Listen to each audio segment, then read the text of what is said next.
नमस्कार, मी पंजाब डक. आज आहे 21 जून 2026. काल देखील नाशिक, त्र्यंबकेश्वर, त्याच्यानंतर मुंबईला देखील रात्री पाऊस सुरू झाला. त्याच्यानंतर अहिल्यानगर भागात देखील श्रीरामपूर त्या पट्ट्यात झाला. पण राज्यात आज 21 जूनला मात्र आज मात्र बऱ्याच भागामध्ये जवळपास सुरुवात होणार आहे. आज सर्व दूर महाराष्ट्रात सगळीकडे नाही पडणार, फक्त आज सुरुवात आहे. आता उद्यापासून 22 जून पासून मात्र सर्व दूर पाऊस व्हायला सुरुवात होणार आहे. म्हणून हा अंदाज सर्व शेतकऱ्यांना लक्षात यायचा.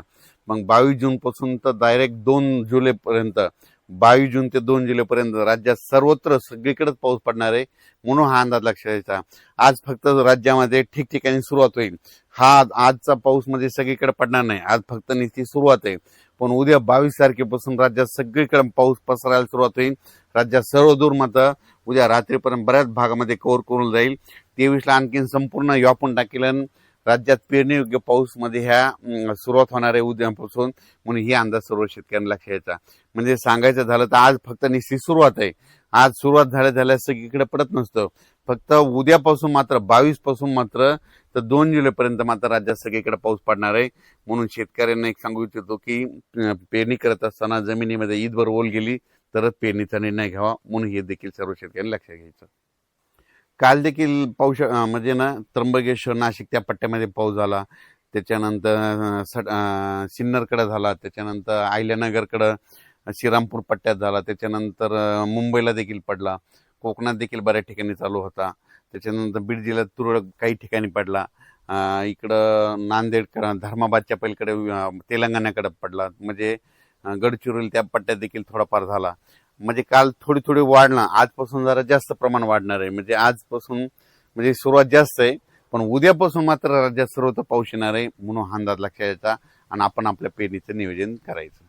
आणि राज्यातल्या सर्व शेतकऱ्याला सांगू इच्छितो की म्हणजे आता म्हणजे 21 जून ते 2 जुलैच्या दरम्यान राज्यात सगळीकडे पाऊस पडणार आहे आणि सगळ्या शेतकऱ्याची पेरणी सुरू होईल. पण परत शेतकऱ्यासाठी एक आनंदाची बातमी.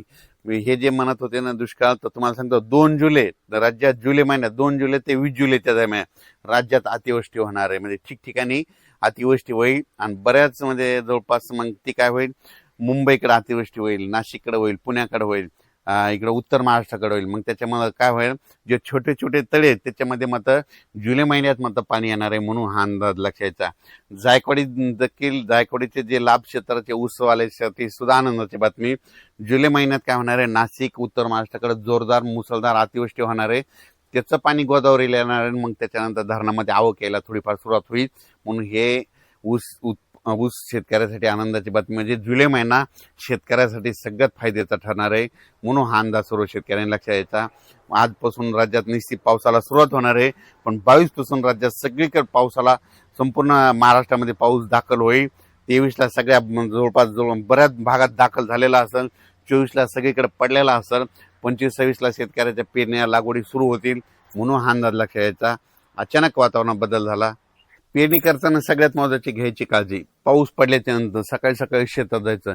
जर 4 बोट ओला असेल तर पेरायचं नाही, 6 बोट असेल तरी नाही पेरायचं. चांगली ईदभर ओला असेल तर तुम्ही पेरू शकता, कारण की राज्यामध्ये चांगला पेरणीयोग्य म्हणजे पाऊस पडणार आहे. काय होतं, पेरल्याच्या नंतर सरासरी पाऊस उघडत आहे, पण यावेळेस तसं होणार नाही. 22 जूनला सुरू होईल पाऊस, तर मग डायरेक्ट 2 जुलैपर्यंत दररोज एक दिवस इकडे एक दिवस इकडे असं कधी सगळ्या भागात पडणार आहे. म्हणून यावर्षी आता हे शेवटच्या आठवड्यात पेरणीचं देखील चांगलं पोषक वातावरण राहणार आहे. म्हणून पेरणीची देखील सगळ्यांनी तयारी ठेवा. धन्यवाद.